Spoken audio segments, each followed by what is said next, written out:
Assalamualaikum warahmatullahi wabarakatuh. My name is Alia Khaira Nazifa. My name is Amelia Rahmadani Putri Ambegan. We are from Group 6. We will present you about the PSAK number 72.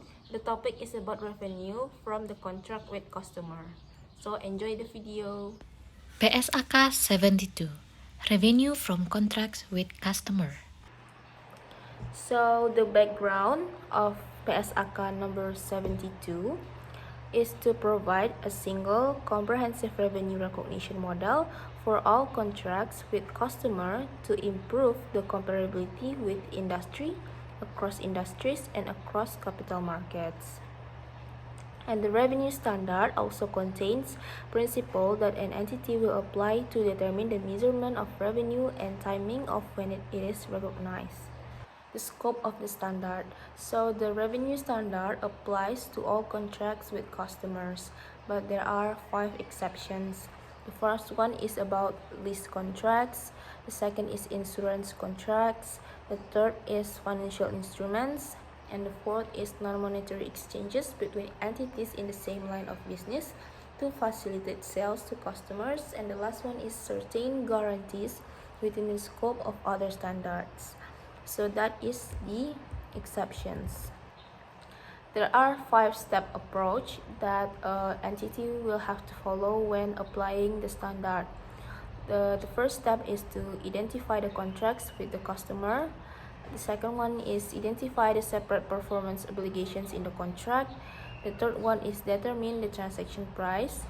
The fourth one is allocate the transaction price to separate performance obligation.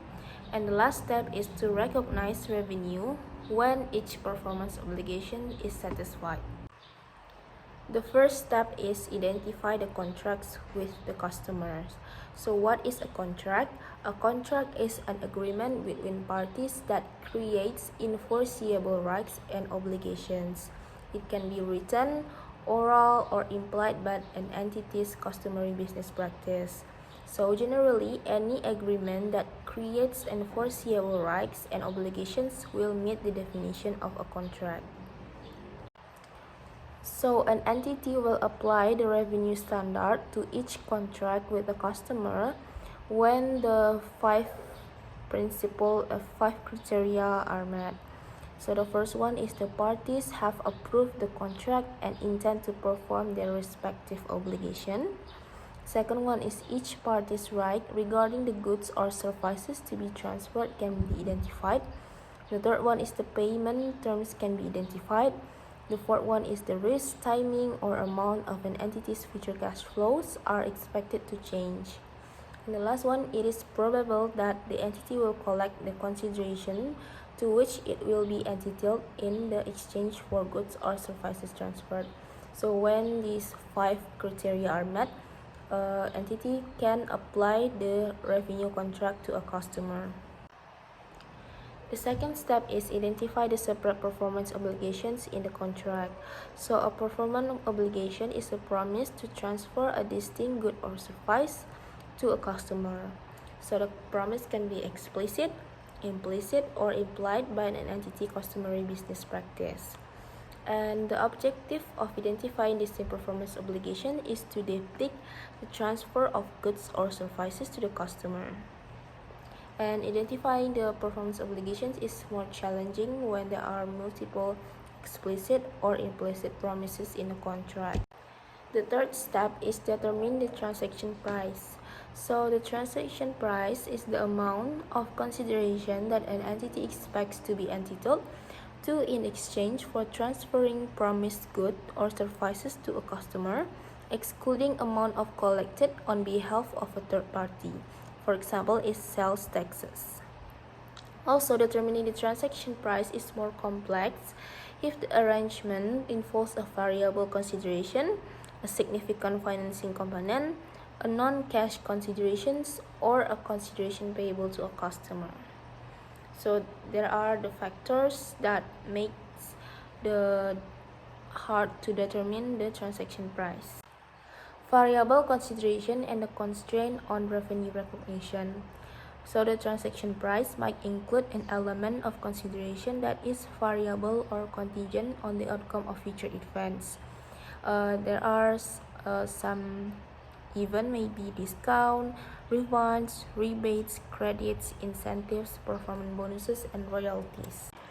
The next one is significant financing component. So the transaction price should be adjusted for any significant financing component in the arrangement. A practical expedient allows entities to disregard the time value of money if the period between transfer of the goods or services and payment is less than 1 year, even if the contract itself is more for 1 year. Non-cash consideration. So an entity will measure any non-cash consideration exchange in a transaction, including equity of the customer, at its fair value to determine the transaction price. The last one is consideration payable to a customer. So a consideration paid to a customer or to a customer's customer reduces the transaction price unless the payment is made in exchange for a distinct good or service that the customer transfers to the entity. Step 4. Allocate the transaction price to separate performance obligation. The transaction price is allocated to the separate performance obligation in a contract based on the relative stand-alone selling price of the good or service promised. This allocation is made at contract inception and not adjusted to reflect subsequent changes in the stand-alone selling price of those goods or services. And the best evidence of stand-alone selling price is the observable price of a good or service when the entity sells that good or service separately.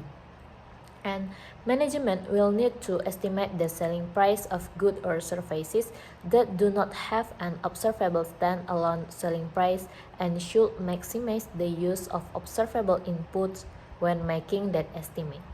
Residual approach. A residual approach can only be used to calculate the stand-alone selling price of a distinct good or service if the selling price is highly variable or uncertain. It can be applied regardless of whether that good or service is delivered at the beginning or at the end of the contract.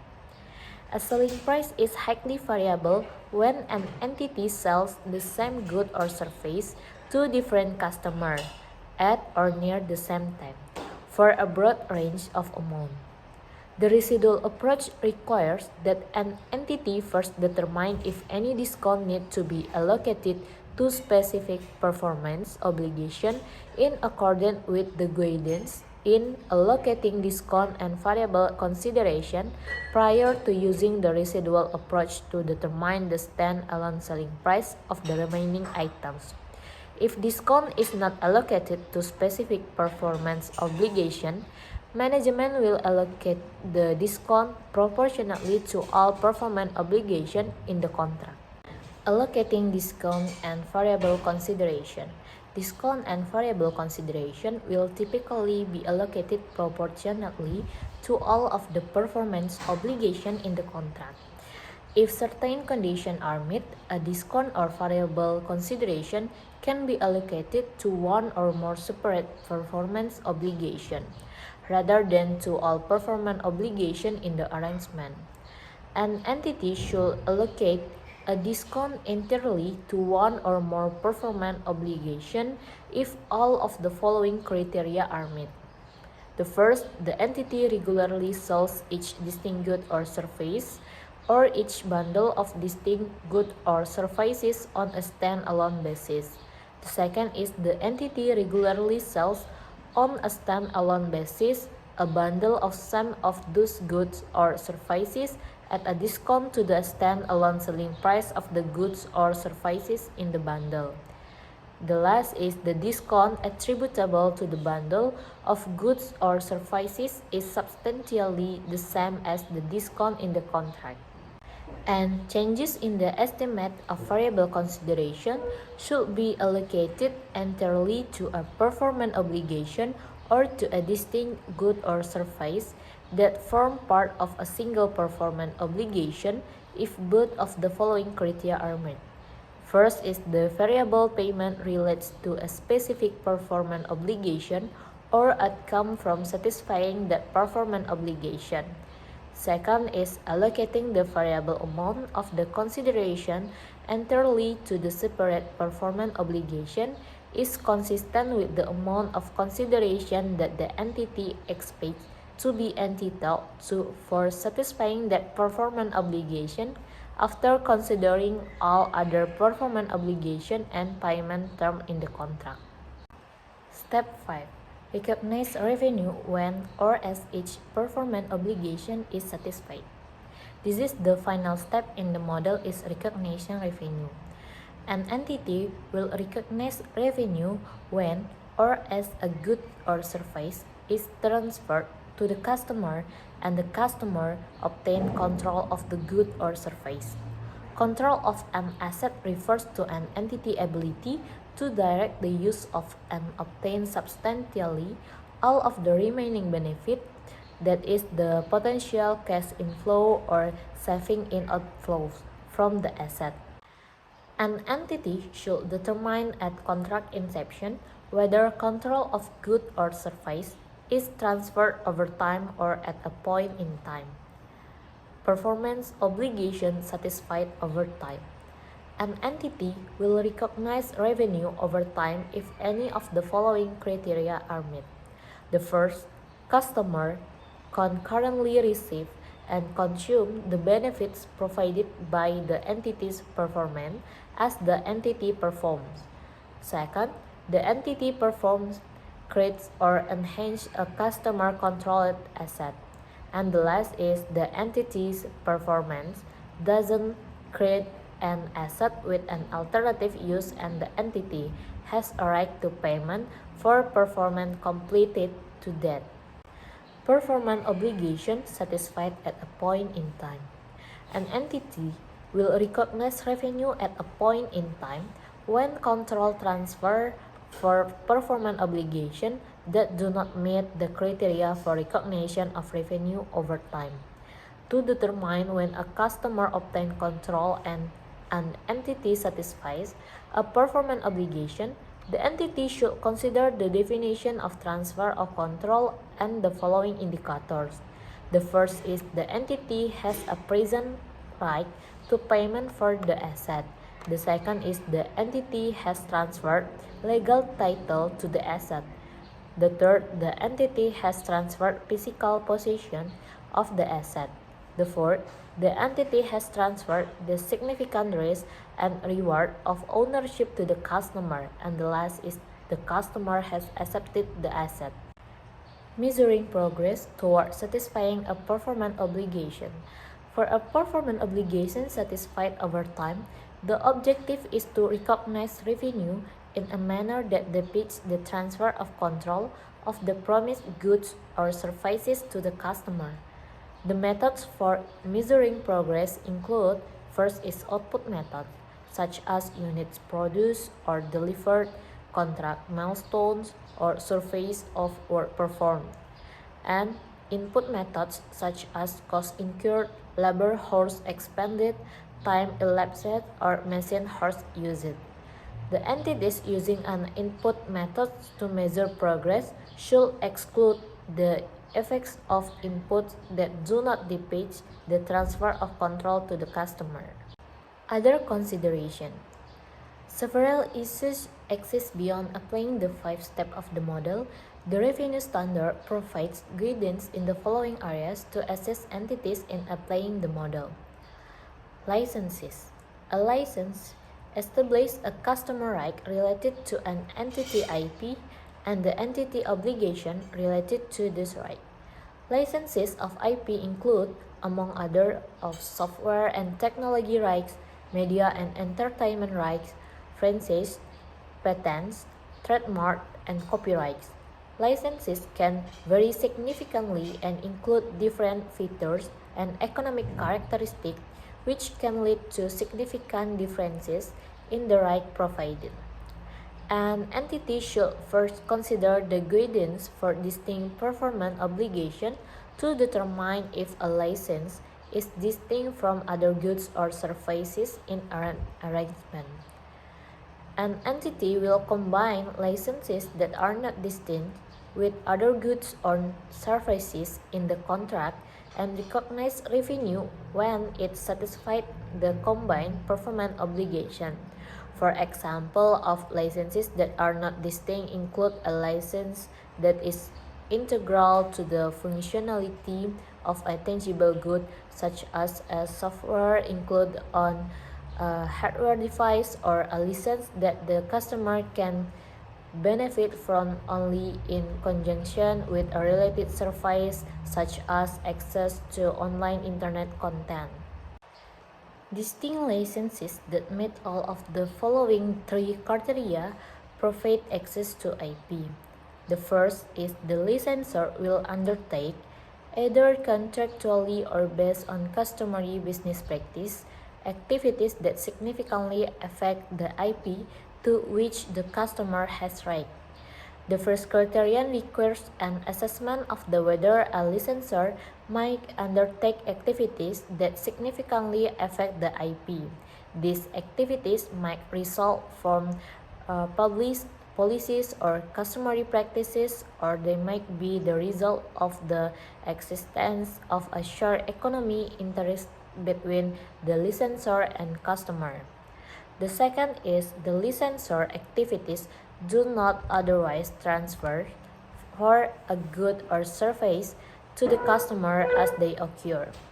And this second criteria requires that the activities that might affect the IP are not additional performance obligation if they don't directly transfer goods or services to a customer.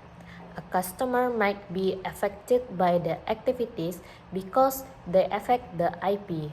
However, this effect could be either positive or negative. And the third is the right granted by the license directly expose the customer to any effects, both positive and negative, of those activities on the IP, and the customer enter into the contract with the intent of being exposed to those effects. And this third criteria requires that the effect of positive or negative of any activities identified in the first criteria impact the customer. Activities that do not affect what the license provides to the customer or what the customer controls do not meet this criterion. Contract cost.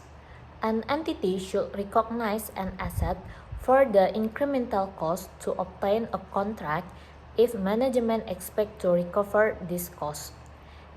Incremental costs of obtaining a contract are costs the entity will not have incurred if the contract had not been obtained, for example, like the sales commission. Costs that the entity would have incurred if the contract had not been obtained, such as facilities costs and sales for salaries, are not capitalized. An entity can elect to expend the cost of obtaining a contract if the amortization period would be 1 year or less. So an entity will recognize an asset for costs to fulfill a contract if those costs relate directly to a contract or anticipated contract that the entity can specifically identify, generate or enhance the entity resources that will be used to satisfy future performance obligation, and are expected to be recovered. So the management will need to consider whether the cost to fulfill a contract should be accounted for in accordance with other standard. Repurchase agreement. An entity that has an obligation or right to repurchase an asset, a forward or a call option, has not transferred control of the asset to the customer because the customer is limited in its ability to direct the use of and obtain substantially all of the remaining benefit from the asset. An entity will account for the contract as a lease if the entity can or must repurchase the asset for a price that is less than the original selling price, unless the contract is part of a sale-leaseback transaction. And an entity will account for a contract as financing if it can or must repurchase the asset for a price that is equal to or greater than the original selling price, of the asset. When comparing the repurchase price to selling price, an entity should consider the time value of money. An arrangement where a customer has the right to acquire the entity to repurchase an asset, a put option, at a repurchase price less than the original selling price, will be accounted for as a lease if the arrangement provided the customer a significant economic incentive to exercise that right unless the contract is part of a sale-leaseback transaction. And an arrangement is a sale of product with a right of return if the customer has a repurchase right at an amount less than the original selling price, or greater than or equal to the original selling price but less than the expected market value, but doesn't have a significant economic incentive to exercise that right. Principal versus agent. Entities often involve third parties when providing goods and services to their customer. Management needs to assess for its performance obligation in a contract whether the entity is acting as the principal or as an agent in such arrangement. An entity recognizes revenue on a gross basis if the principal in the arrangement and on a net basis that is equal to the fee or commission received if it is acting as an agent. So, an entity is the principal in an arrangement if it obtains control of the goods or services of another party in advance of transferring control of those goods or services to a customer. And the entity is an agent if its performance obligation is to arrange for another party to provide the goods or services.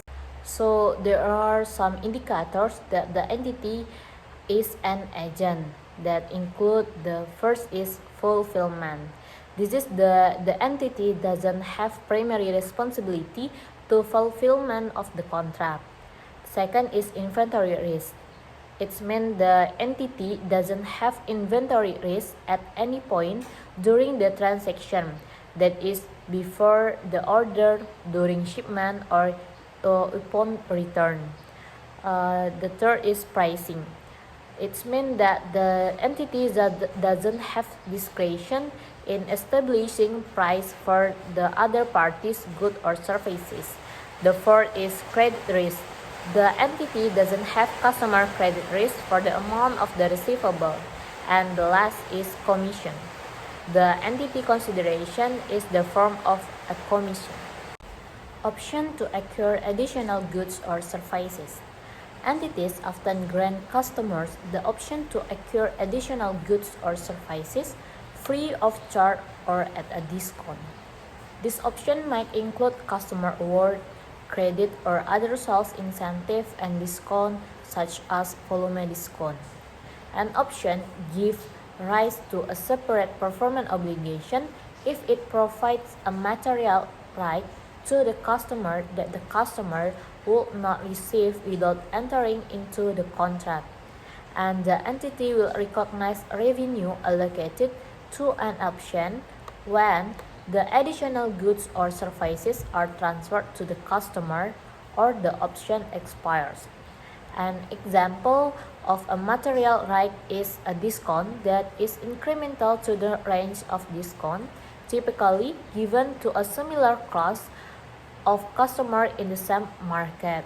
The customer is effectively paying in advance for future goods or services, and therefore revenue is recognized when those future goods or services are transferred. The next is right of return. An entity will account for the sales of goods with a right of return by recognizing revenue for the consideration it expects to be entitled to, considering the product expected to be returned, and a liability for the refund it expects to pay to customer, similar to the current accounting under IFRS. Amounts are updated for changes in expected return each reporting period exchanged by customer for product of the same type, quality, condition, and price are not considered return. Warranties. An entity accounts for a warranty as a separate performance obligation if the customer has the option to purchase the warranty separately. An entity accounts for a warranty as a cost accrual if it is not sold separately, unless the warranty is to provide the customer with a service in addition to assurance that the product complies with agreed upon specification. An entity should consider factors such as whether the warranty is required by law, the length of the warranty period, and the nature of the task the entity has promised to perform as part of the warranty to determine whether the warranty provides the customer with an additional service. Next is non-refundable upfront fees. Some entities charge a customer a non-refundable fee at the beginning of an arrangement. Example include setup fees, activation fees, and joining fees. The management needs to determine whether a non-refundable upfront fee relates to the transfer of a promised good or service to a customer.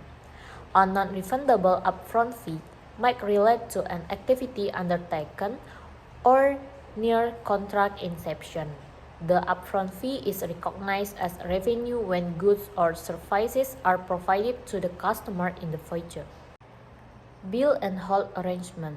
In a bill and hold arrangement, an entity bills a customer for a product but retains physical possession of the product until a later date. Revenue is recognized upon transfer of control of the goods to the customer, that is, the customer has the ability to direct the use of and obtain substantially all of the remaining benefit from the asset. In addition to applying the control guidance in the standard, all of the following requirements must be met to recognize revenue in a bill and hold arrangement. The first is the reason for the customer requesting the bill and hold arrangement is substantive. The second is the product is ready for physical transfer to the customer and separately identified as the customer product. And the last is the entity cannot use the product or direct the product to another customer. Transfer of assets that are not an output of the entity ordinary activities. The revenue standard also amends existing requirement for gain or loss recognition on the transfer of certain non-financial assets that are not the output of an entity ordinary activities. Specifically, in PSAK number 16, it's about property, plant, and equipment. PSAK number 19, it is about intangible asset, and PSAK number 13, it is about investment property were modified. Entities will apply the concept related to control and measurement to this arrangement, and the revenue standard will be applied to determine when the asset should be recognized and determine the consideration to be included in the net gain or loss recognized on transfer of this asset. The last is consignment arrangement. It is common in certain industries for entities to transfer goods to dealer or distributor on a consignment basis. The transfer typically owns the inventory until a specified event occurs, such as the sale of the product to an end customer, and revenue should not be recognized in a consignment arrangement until the transfer no longer controls the asset. The management should consider the following common characteristics to determine if an arrangement is a consignment arrangement. The first is the entity holding the goods doesn't have an unconditional obligation to pay for the goods.